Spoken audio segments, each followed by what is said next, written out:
Good morning, everybody. Welcome to Sarajevo and welcome to the second conference on trauma, memory, and healing in Sarajevo. My name is Zilka Spahic, Šiljak, and I'm program director of TPO Foundation Sarajevo. And I will say a few words about this organization at the very beginning because we are the organizer of this conference with our distinguished partners, Boston University, George Mason University, Zenica University, University of Ria in Amsterdam, East Mennonite University, and Documenta Center for Dealing with Past from Zagreb. So TPO Foundation was established in 1998 as part of HealthNet TPO from Amsterdam. And we've been working from that time on psychosocial support and peace building, but from 2006 we have decided to register TPO as local organization because at that time it was more favorable due to tax obligations to have a locally organized NGO, and we shifted a bit our activities, focusing more on gender equality, women and youth, psychosocial and educational programs, leadership, and peace building and reconciliation. So TPO has three main program areas. The first one is education, learning, and living program that offers media literacy through various educational programs in collaboration with state institutions, in particular public schools. Then peace and reconciliation program that stands for gender equality, and we are particularly focusing on UN Resolution 1325, women, peace and security, and other peace building activities among youth. And the third one is leadership for equality, where we offer education and gaining skills for youth and women for leadership in their local communities. So this is the second conference, as I said. We have started 3 years ago with our colleagues from Tuzla University, Sarajevo, Zenica, and other cities. And today we don't have our colleague Amra Delic, who basically initiated the Pillar program within TPO.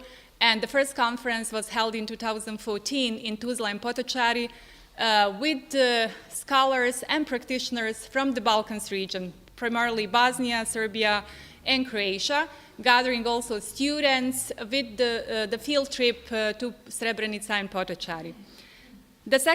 For the second conference, we have decided to go beyond the Balkans region and also to gather scholars and practitioners all around the globe to enable exchanging of ideas, learning from one another, and also trying to see what can be the next steps for us here in Bosnia, what we can learn from you, and also what kind of lessons we can offer from the Bosnian context. Since TPO's mission is to bridge NGOs and human rights activists and academicians, through this conference we wanted to provide an opportunity to create an archive of knowledge, skills, and experiences. So we hope that one of the results of this conference will be also not only written text, proceedings, and essays, but also a kind of a documentation archive for practitioners and scholars, not only in this region, but also all around the globe. So the conference is organized on purpose during July in the period of commemoration of Srebrenica genocide, but we wanted to also not to overlap these activities with July 11. Although during the third day of our conference we'll be offering the field trip to Srebrenica and Potocari for those of you who would like to go there and meet Srebrenica women, talk to them, and visit memorial. In the end, I would like to ask all of us to pay respect to Srebrenica victims with a minute of silence or appropriate prayer in silence.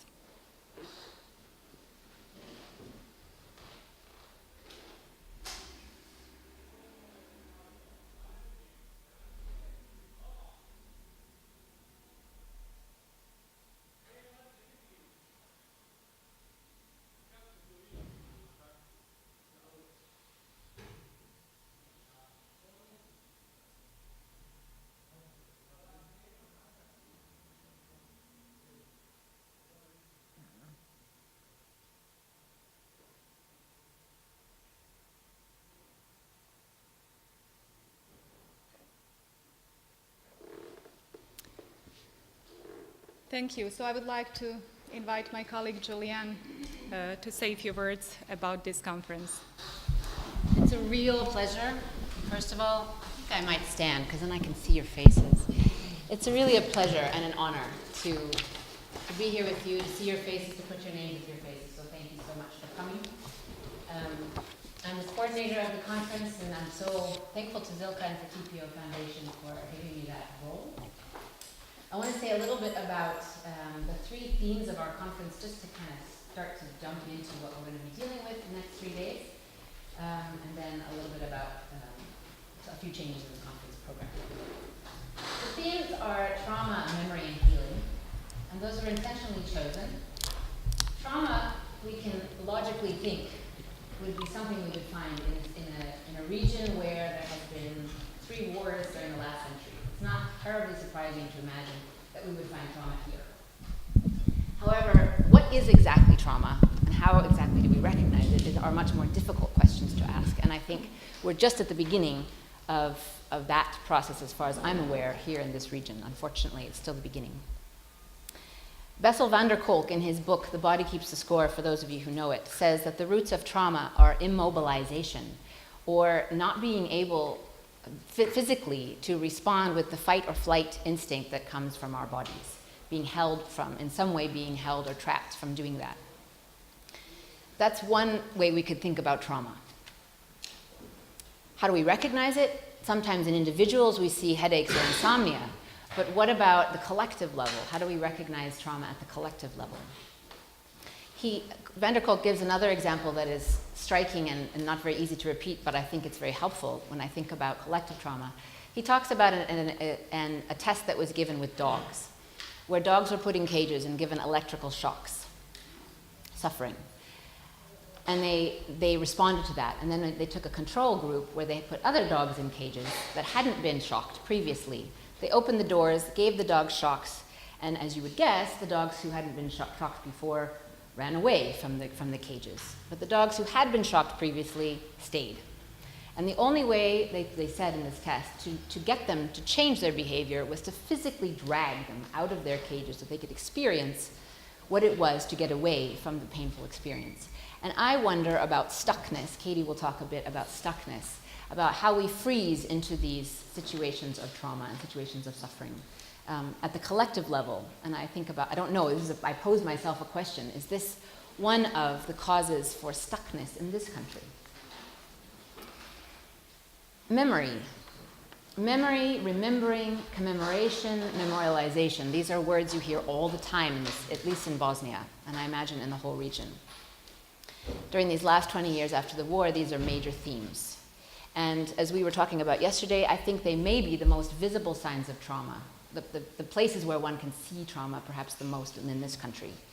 Srebrenica, for example, is a great symbol of that, because it's a place of the chosen memory of what happened to Bosnian Muslims or Bosniaks during this conflict 20 years ago. And how that memory is constructed is important. We know from medical science that our memories are not very precise, actually. Each time we remember, we're not actually remembering the original event, we're remembering the last time we remembered it. So actually, memories can be changed and do change and can be manipulated and are manipulated. For good, for bad, just naturally, etc. But we do see the intentional use of memory and the changing of memory, for example, in the Srebrenica or in plenty of other cases, where the memory is useful for bringing a group together, for example. Healing. The word healing, as I've been speaking with some of you, could be questionable as a word. Is it something that can be achieved? Other terms are recovery, but I think it's important to think about this as a process and maybe that may or may not have an end. A journey. It seems that this area of healing is the place where we have the least scientific knowledge. Medicine likes to give drugs and pills to treat a lot of the symptoms that we have of trauma. Psychoanalysis might use talk therapy or dream analysis, but there are so many other ways, other methods of approaching the issue of healing, and I really look forward to hearing more of those in this conference.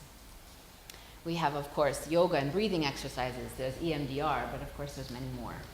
And I look forward to, as I said, the contributions here where we can hear more of best practices. To finish my thought on healing, another quote from van der Kolk, which I think is just an insight that we can use perhaps as a beginning for our conversation. He says, "Being able to feel safe with other people is probably the single most important aspect of mental health. The critical issue is reciprocity, being truly heard and seen by the people around us, feeling that we are held in someone else's mind and heart. To calm down, heal, and grow, we need a visceral feeling of safety, a bodily feeling of safety." Now, typically that may not be what we're all dealing with here in our work, but I challenge us to keep in mind the bodily aspect of healing. And I think that's an individual example, but I think this is applicable to being heard and seen by groups hearing and seeing each other as they really are and feeling safe.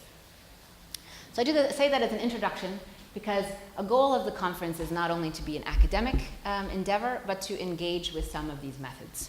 So I bring your attention, if I may, to the program, to just look briefly at our program for the next 3 days, which is at the beginning of the book, page 4. We have 4 keynote speeches, we have 12 panels, we have 3 workshops, plus we have some optional activities these next 3 days, which include the optional activities being Srebrenica and some evening activities. And I'm hoping we can find this balance between the more brainy, I should say, or intellectual approaches and learning through bodily and other types of methods. So we'll start today with the theme, we'll move through the conference with these themes as I've presented them. Trauma, we'll look at trauma as what it is and how we understand it this morning until lunchtime. And from the afternoon, we'll start looking at memory. You'll see that there's a keynote to begin each thematic section. And we'll continue memory into tomorrow, until the coffee break in the morning tomorrow. And then we'll start looking at healing from right after the coffee break tomorrow morning. And that will take us all the way into the third day, Thursday, to lunchtime. And at lunchtime, we will grab our lunch bags and head out to Srebrenica for those who are joining. It's a 3-hour bus ride, approximately, and we'll spend 3 hours there, visiting different places and having dinner, and then heading back. Just to point out some optional activities and what we need from them. This evening we have 2 tours offered from 5:30, so when we finish. One tour will take you in the center of Sarajevo to some interreligious sites. And if you're planning on going on that, if you could think about dressing modestly, that would be good for going into some of the sites. For women, if you could wear long cover arms and legs, and if you have a scarf, bring one, otherwise they have at the mosque scarves. For men, no shorts. The other tour will be going to the Vratsa Memorial, which is, these are going to be a little bit farther out of town, and the Jewish cemetery. And they will go with Dr. Nicholas Moll, who's in the back row, to tell about some, as I would call it, maybe an alternative tour of Sarajevo, which is not something you would often get a chance for. Those are today. If you'd like to join those, please, it's 10 marks, Bosnian marks per person to go on these tours. So if you could pay at the registration desk during some of the breaks, that would be helpful. We can coordinate that. And then tomorrow there'll be an optional visit to the Historical Museum of Sarajevo, which is a little bit outside of the center, not very far. And there are many really important exhibits there, including the Siege of Sarajevo, a permanent exhibit, a comparative photography exhibit. You can see more information about these optional activities at the back of the booklet from page 56.